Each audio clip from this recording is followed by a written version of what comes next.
ask CEOs what their most important priority is, most likely the response will be to grow the business. If you follow up that question by asking them how, most of them would say by innovations. When we think about innovations, the sort of innovations that come to our mind are Airbnb, Uber, iPhone. But the truth is that most innovations are actually extensions of already existing products. As a matter of fact, 80 to 90% of new products are extensions in which most companies try and leverage their intangible assets. By far the most important intangible asset is the brand. Some of the strategies that are used in extensions would be extending out to categories that could be both related or unrelated to the parent category. Or companies could move up to target the premium segment or move down to provide offerings in the mass market space, or even introduce products in their own existing space of both categories as well as the markets. Now, one of the things that we wanted to do, given that these are the most common strategies used in launching new products and services, was to understand the efficacy, the relative efficacy of these different strategies.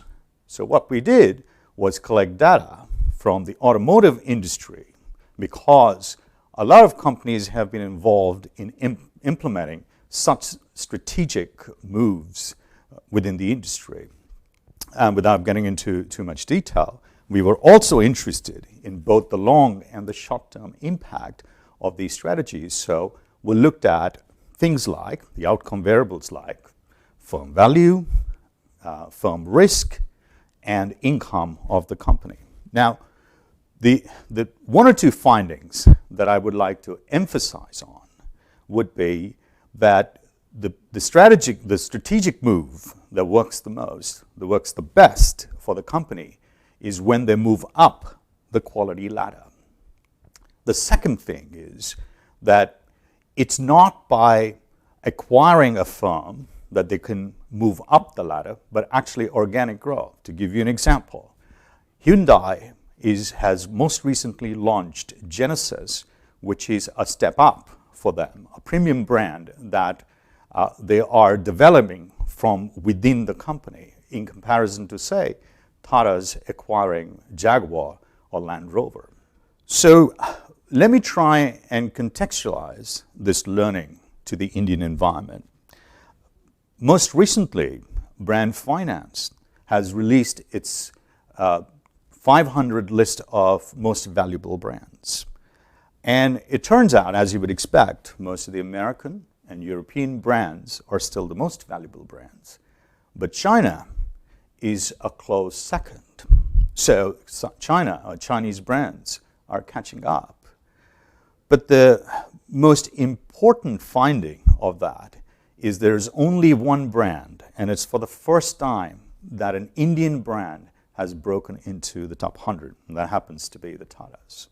So it seems like to say that brands, and valuable brands in particular, can only come from companies in the European or American markets is perhaps wrong, as we see what's happening in China. It is a matter of urgency for the Indian brands to start producing products that are high in quality, by which they can leverage the intangible assets that they have created, not only in the Indian market, but also in the international markets like Europe and America. And it is at educational institutions like ISB. As a matter of fact, one of the courses that I'm teaching in brand management looks at how to not only develop, but also leverage these intangible assets like brand management.